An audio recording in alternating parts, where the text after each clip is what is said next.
Welcome to my channel, I'm Mark Gillissen and this video is for the sailing enthusiasts amongst you. I will let you experience how it is like to be at anchor in wind speeds up to 65 knots. We could classify this as storm conditions. Normally the Rio Dulce River in Guatemala is a sheltered place and a perfect hurricane hole. But occasionally Mother Nature decides to throw what she got on this peaceful place too.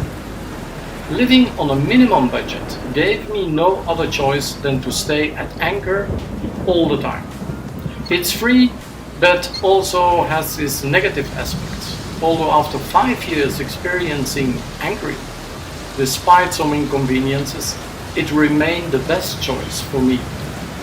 Traditionally, the marinas are giving you a more protected environment and access to water and electricity, but it all comes at a price. Money I couldn't spend.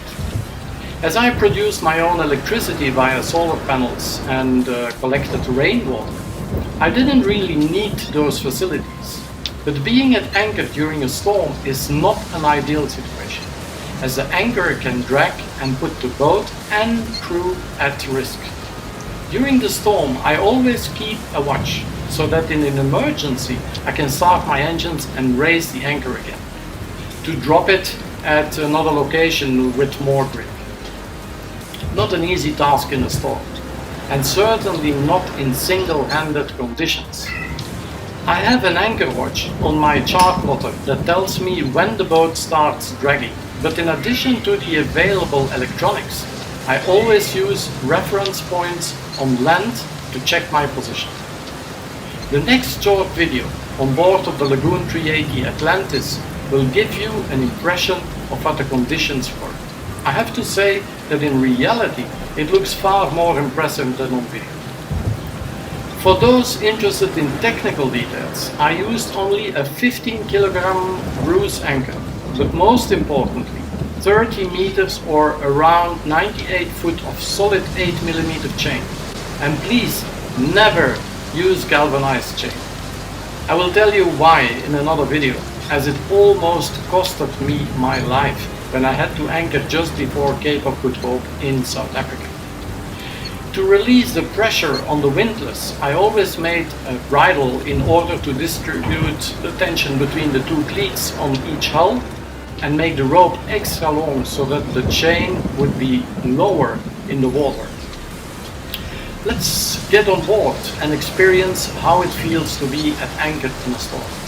The boat only dragged about 10 meters, but it was a long night for me, being alone and on watch all the time. The next day I decided to raise the anchor again and motor to another location. But after the storm there was no wind at all to sail. Mother Nature is always in charge.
own experience in the comments below. I would love to read them. Thank you for watching this video. Goodbye.